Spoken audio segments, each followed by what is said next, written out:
Hello, and thanks for joining us from our studios in Israel. Coming up in today's newscast, an Israeli soldier is wounded on the border of Lebanon.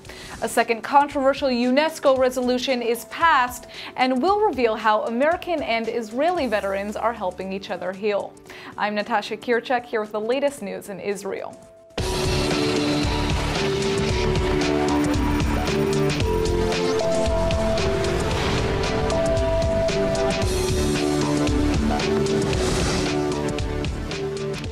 An Israeli soldier sustained light wounds this afternoon when gunmen on the other side of the Lebanon border opened fire. An Israeli military unit was working on the northern security fence when a passing vehicle on Lebanese territory began shooting. The IDF soldiers immediately returned fire, reportedly striking the vehicle. One soldier suffered shrapnel wounds to his hand and was evacuated for medical treatment at a nearby hospital. All local farmers and other residents were instructed to leave the area, which is near the northern Israeli city of Metula. Lebanese news outlets reported multiple Israeli aircraft in the skies after the shooting. This incident development comes less than 24 hours after a contractor working for the defense ministry was killed near the southern security fence by gunfire from Egyptian security forces. Investigation is continuing into the circumstances of both cases. It's been just 1 week since UNESCO's executive board sent Israel into an outrage after ratifying a controversial resolution that ignored Jewish and Christian ties to Jerusalem's holiest sites. Now, a new resolution has just been passed by the body's World Heritage Committee, again ignoring the Jewish link to the Temple Mount. The resolution, called Old City of Jerusalem and its Walls, accuses Israel of various violations and refers to the Temple Mount exclusively by its Muslim names. The beloved holy site to both Jews and Christians alike is even solely defined as a Muslim holy site of worship. Unlike last week's resolution, this resolution does not mention the importance of Jerusalem's Old City for the three monotheistic religions. At the opening of today's vote, the Turkish chairperson of the World Heritage Committee proposed that the resolution be adopted by consensus, which would have made it seem as though the resolution's passage was a unanimous decision. But Tanzania and Croatia asked for a secret ballot, paving the way for abstentions in the vote. In the end, 10 of the committee's 21 member states voted in favor of the resolution, while 8 abstained and only 2 opposed the text. Although there were frantic Israeli attempts to convince some of the states to oppose the resolution, very few Israeli leaders were shocked by its adoption. Israeli Prime Minister Netanyahu is calling the vote absurd, saying that, quote, while extremist Muslim forces are destroying mosques and churches, Israel is the only country in the Middle East that protects them and allows freedom of worship. The Israeli leader is calling the resolution a diplomatic jihad against the Jewish and Christian people. Yesterday, an Israeli Bedouin teen was killed while working on Israel's security fence along the Egyptian border. Today, he will be buried in his hometown of Lakia, but there are still some major questions surrounding the circumstances of his death. 15-year-old Nimer Bassem Abu Ammar had just begun working at the site for a subcontractor known to his family, when he was asked to make coffee for his fellow laborers. He then stepped outside the fence, although witnesses say he was still within Israel's borders. An Egyptian soldier across the border allegedly shouted at him to return to the Israeli side, and then a shot rang out, hitting the teen who died a short time later. The IDF force that responded to the incident reportedly did not return fire because the shooting stopped almost immediately after it started. The Egyptian Sinai Peninsula lies just across Israel's border with Egypt, and the area has seen rising tensions as the Egyptian army battles insurgent jihadist groups in the area. An investigation into this particular incident is ongoing as police look into why a minor was employed by a subcontractor at the site in violation of labor laws. The boy's father is accusing the IDF of failing to protect the workers and his eldest son. Members of the Knesset have sent their condolences to the family, and many have expressed anger at the Defense Ministry for employing a minor. Yet no Israeli officials have clarified whether or not the workers were accompanied by an armed escort during their work, or even if their work was coordinated with Egyptian officials. Earlier in the day, Egyptian security officials claimed a group of smugglers on the border opened fire at the Israeli contractors. But the Israeli army has not commented on the claims. Palestinian protesters were shot at by their own security forces in the West Bank last night during a violent demonstration against the sudden dismissal of a popular lawmaker from the ruling Fatah party of PA President Mahmoud Abbas. At least 2 people were wounded when Palestinian troops opened fire. The clashes first broke out in Al-Amari near Ramallah, when the PA tried to shut down a march in support of Jihad Tumaleh. It was reportedly the Palestinian president himself who kicked Tumaleh out of Fatah on Saturday, after the legislator urged Abbas to restore party unity by reconciling with his exiled chief political rival Mohammed Dahlan. Additional riots broke out in other Arab areas in Jenin and near Nablus.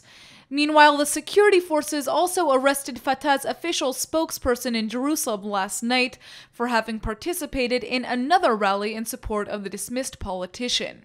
Abbas has hated Dahlan for years and even made public accusations that he may have poisoned late PLO leader Yasser Arafat in 2004.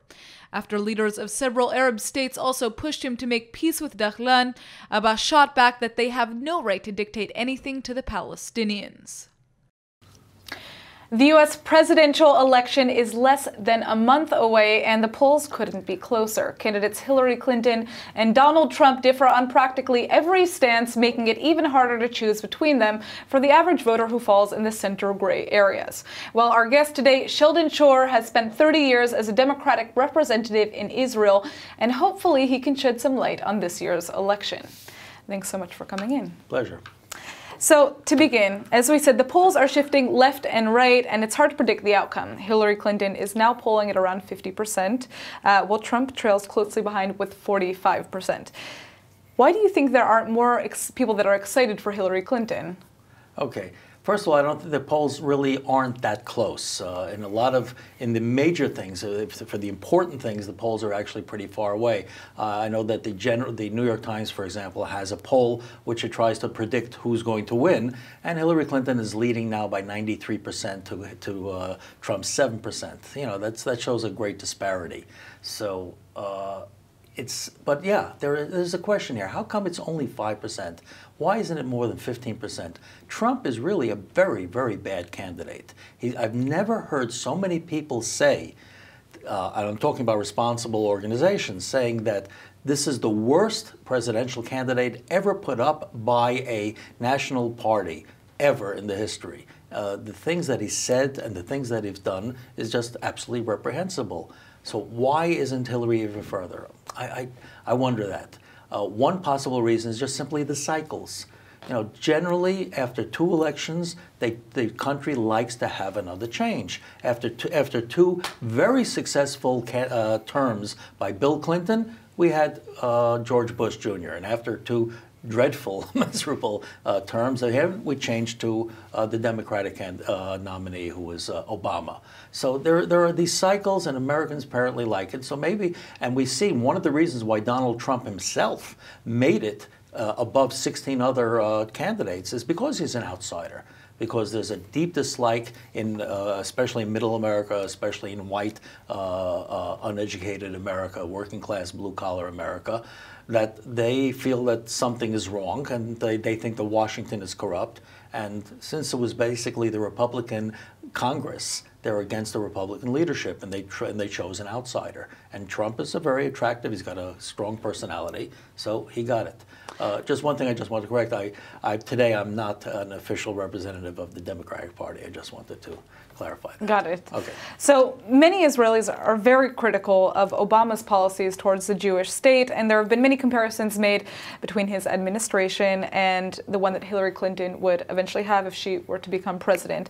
Now, she's also a noted supporter of the Iranian nuclear deal, which is very much hated, wildly unpopular here in Israel. Why do you think a Clinton White House would be better for Israel than a Trump White House? Oh, for a number of reasons. First of all, I support I have to put out right now, I support the Iranian deal, and I strongly disagree with your characterization of Obama as not being good for Israel. I think Obama's been one of the very strongest presidents for Israel. I think that he's helped Israel's military. He was one of the biggest But many backers. Israelis feel that he wasn't strong. That's not me specifically. Okay, fine. It's a misapprehension. He is one of the main financiers of the Iron Dome project, and we saw how in the last war how important the Iron Dome project was to present Israel. He has given Israel advanced weaponry such as the F-35 fighter, such as cluster bombs, which the previous president refused to give. He's just given the largest award, foreign aid package given to any country ever. We've seen that. He is the only president since Harry Truman, the only president that during his term and 2 terms, that not a single decision has come out of the UN Security Council against Israel. He has had Israel's back in the Security Council all the way through. The 2 things that there is a disagreement with the current administration, which is right-wing, whereas he is more left-wing, is one, over the issue of settlements. He is against settlements. He's been against settlements from the very beginning. In 2008, he was against settlements, and he said it. He even said, one does not have to be a Likudnik in order to love Israel. This is simply the thing. And by the way, his view is shared by probably half of the Israelis, so you can't say he's anti-Israeli for that. The other thing was nuclear. It was the deal with Iran. All right? It's not the deal that I would have liked. It's not the deal that I think even he would have liked. It's the deal that we're able to get. I can tell you that if we did not have that deal with Iran, then today Iran would be putting the finishing touches on its atomic bomb. I don't think that that is in the good interest of Israel. This is the best deal available. But there is a big difference between the Clinton presidency and the Obama presidency. Obama came in 2008 at a time when America was being beaten in Iraq and Afghanistan. Americans did not want foreign wars and foreign entanglements, and there was a difficulty in even doing so because there was no money. America was in the middle of a tremendous financial crisis, the worst since the Depression. It couldn't afford a foreign war. Americans didn't want a foreign war. And Obama, of his own nature, is not a warrior. His nature is to try negotiations for peace. So therefore, there was less of a use on the emphasis on the military. Today is different from them. America is stronger. The economy is just about back to where it should have been. We're out of Iraq, essentially. So at this point, may have to go back in again, but at this point, America, I perceive the Clinton administration would be probably more hawkish and more prone to use the military than there. Now let's talk a little bit about some of the allegations stemming from Senator Clinton's hacked emails showing ties between the Clinton Foundation and terror-supporting countries, including Qatar and Saudi Arabia. There was also many allegations regarding rigging the DNC to beat Senator Bernie Sanders. And, Hillary Clinton has been tied to a lot of scandals. What evidence proves to you that a Hillary Clinton presidency won't be marked with corruption? Oh, please, come on. That's you mix up so many different things. There's no reason to believe that. First of all, let's say, for example, you mentioned Qatar. Did you know? First of all, what was the Qatar contribution? It was a large contribution. They wrote in the email that was intercepted, which, if it is true, and again, this comes from WikiLeaks, and they can come from anybody. I can make up something and tell it to you right now, and you don't have to believe it. But the Qatar offered a gift, I believe, of $1 million to the Clinton Foundation, and they wanted to give it to Bill Clinton on his birthday, and they wanted 5 minutes with Bill Clinton, not Hillary, with Bill Clinton, in order to have a photograph taken with him and to present him with him to check. One of the reasons why that gift was legal and ethical is because it was the same sort of gift that they've given in the past. The year before, they also gave one to Bill Clinton in the same amount. So a gift that was given from a foreign country. So to somehow make from that, wait, money was given under the table. There was some sort of, this is, conspiracy theorists can come up and come with all sorts of nonsense. The fact of the matter is the Clintons themselves have been examined more than I think any other family in history from the day one that they came in 1992, Bill Clinton. So there was an examination of the Whitewater scandal. It ended up with nothing. There was this whole talk of Benghazi and the emails. It was investigated in the Congress. The Republican Congress investigated Hillary Clinton for more than a year and spent more money and more time than any other investigation, including the JFK assassination, including the 9/11, and nothing came out of it. The FBI investigated her. Nothing came out of it. So to somehow say just because there were charges by political enemies of corruption, there is no evidence of it. You want some corruption? Why not check the Trump Foundation? Ask why Trump took $100,000 out of his foundation to pay for a personal debt. He owed money for a fine to a city because he violated a building ordinance. So he took money out of there. He paid for a painting for himself and other things. Someone contributed to there, someone who owed him money. So instead of paying him, paid to there and get a charitable contribution. I believe that's probably why he's under investigation by the IRS, this famous audit that's going on. So if you want some corruption, you know where to look. Now, oftentimes one of the greatest threats to any presidential campaign is voter turnout. What would you say to those undecided people who aren't sure who they want to vote for, especially those who are based here in Israel and are considering whether or not they want Hillary Clinton to be the next president or Donald Trump? All right. Number one, I strongly urge any American living in Israel to vote. And I say that whether or not they support Hillary Clinton, as they should, or Donald Trump, but they should vote. I think it's very important that politicians in America get the message that there are voters in Israel, not just political interests, not just national geopolitical interests, but American politicians listen to voters. If they know that there are 200 or 300,000 voters in Israel and they care about the vote and they care about their politics and will vote in a certain way, I think that's an important message. Secondly, I think that's very important for them to support Hillary Clinton. As I say, I think that she is a very solid supporter of Israel and will be a good president for the United States and a good president for Israel. As for Donald Trump, I don't know. I don't know what his position is. I know that one day he says he'll be even-handed towards the Israel and the politician. The next day he says, no, I'm really in favor of Israel. One day he says Israel should pay back $3.5 billion that we've given to them, as opposed to Obama, who's given $35 billion, $38 billion over 10 years. I don't know what he's going to say in the next 2 weeks. I doubt he knows what he's going to say in the next 2 weeks. So I think if you're looking for a reliable partner, I urge the Americans in Israel to vote for Hillary Clinton. Well, thank you so much for coming in, and I guess we're just going to have to see what happens. Okay, great. Thanks. Lots of soldiers from around the world return from the battlefield suffering from post-traumatic stress disorder. And now a New Jersey nonprofit organization is bringing some of those American veterans to Israel for healing. Heroes to Heroes was founded by the daughter of a World War II veteran, Judy Schaefer, who said she felt she had to do something to help wounded American soldiers. She believed the spiritual power of the Holy Land she experienced after coming to Jerusalem as a teenager would help the vets, and incorporated a visit to Israel as part of the treatment program. Now groups of 10 female war veterans are being brought to the Beit HaLochem, House of Warriors Rehabilitation Center in Tel Aviv, which works to help Israel's own wounded troops. The Americans and the Israelis are able to share their experiences that many say civilians just can't understand. As part of the emotional and spiritual healing, some participants take the opportunity to be baptized in the Jordan River or plant trees in memory of their fallen comrades. One young American servicewoman spoke to NBC News about how impressed she was by the supportive bond shared by the women who served in the Israeli army. She said she wished women in the U.S. could share the same kind of amazing connection.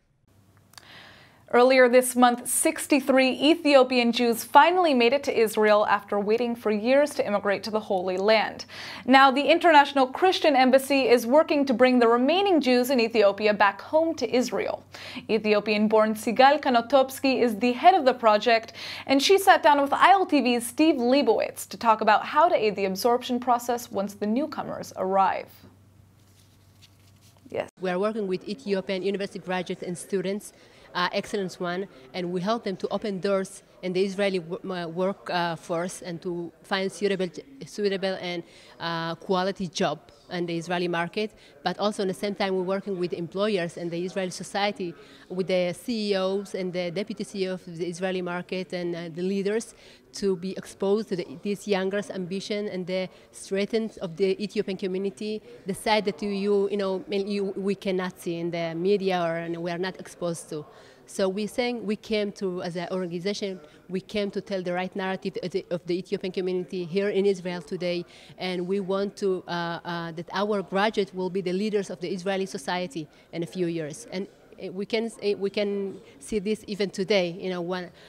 We have almost 1,000 graduates working in the forefront. 1,000 Ethiopian Jews who have graduated from college. Absolutely, graduated from college and working in a suitable job in their field of study in the Israeli market, in a business sector, in the public sector, in the private sector, and leading staffs, non-Ethiopian, and leading, in their professional field of study, and working and leading the Israeli society and the Israeli market.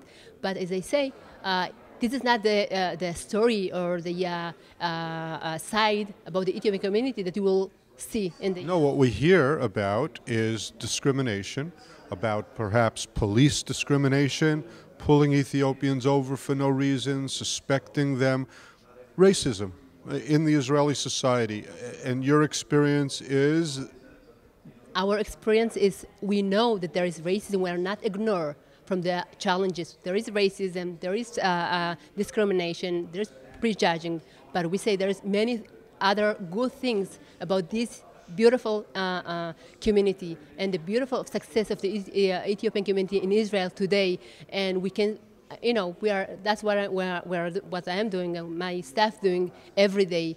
And we need to bring this strength and this beauty and these treasures of the Ethiopian community to the Israeli society and Israeli market to the front of the story.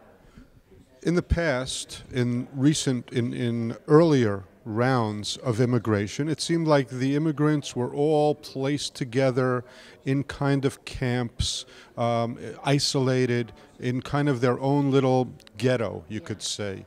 There are going to be 1,400 new immigrants arriving from Ethiopia in the coming period. What will be the model? How will that absorption process take place?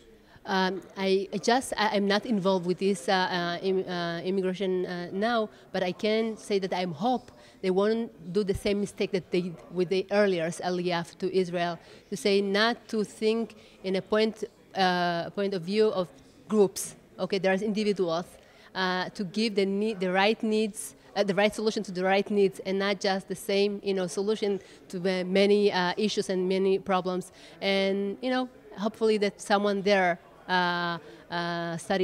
did homework and not won't do the same mistakes. Tell us a little bit about your own Aliyah story. I mean, you have a last name that's Kanatapsky. That certainly does not sound like an Ethiopian name. No, it's not a typical Ethiopian name. This is my other side, my second best, my husband, that is with Polish urgents, Polish resource. And this is the beautiful of the Israeli society today, and the beautiful of the... You have children together? We have 4 kids. And those 4 kids, do they consider themselves to be children of Ethiopian background? As my 8-year-old son Maor say, I am half Ethiopian, half Ashkenazi, and a complete Israeli. So I'm half Ethiopian, half Ashkenazi, but a complete Israeli. So I'm whole Israeli. So they're growing up with we're not doing issues from the fact that I'm Ethiopian and my husband is Ashkenazi. This is the way they growing up in a very natural home. There is father, there is mother, there is things that we are mentioning, ceremonies that we are mentioning that we are bringing from my background, same with my husband's background, but this is the Israeli. So there's pride in the background, but there's also an interest to integrate. into the Israeli society. Yeah, they're Israeli. They're not Ethiopian. They're not Ashkenazi Makki. They're Israeli with the whole what it's mean. You know, the whole story of to be Israel today, to be integrated from all these beautiful and differences that we have here today. Well, thank you so much, and good luck with your work. And now for the Hebrew word of the day. Earlier this morning, UNESCO passed another resolution claiming that the Temple Mount and its walls were purely Muslim holy sites, ignoring the actual truth that Jerusalem's Old City is greatly important to Jews, Christians, Muslims, and many more faiths. So today's word is be'etzem, or actually. Broken down, the word etzem means bone, so be'etzem is within the bone. This means that it's the core, the center, and the truth of a thing. Maybe that's why it's no coincidence that otzem, meaning strength or power, comes from the same root letters. Because what could be more powerful than the truth? So whether you're correcting the decision of a worldwide organization or just being honest about not wanting pasta for dinner, don't forget how to say be'etzem lo, or actually no. Let's go ahead and take a look at the weather forecast. ILTV's weather forecast is sponsored by Adopt a Savta, taking care of Israel's lonely Holocaust survivors.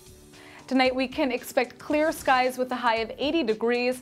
Tomorrow will be mostly cloudy with an additional rise in temperatures and a chance for scattered showers. All right, everybody, that's it for today's news. Today's exchange rate is 3.85 shekels to the American dollar. Remember to sign up for our daily newsletter at iltv.tv, and don't forget to check out our next update at 8 p.m. Eastern Time. Thanks for watching, and see you tonight.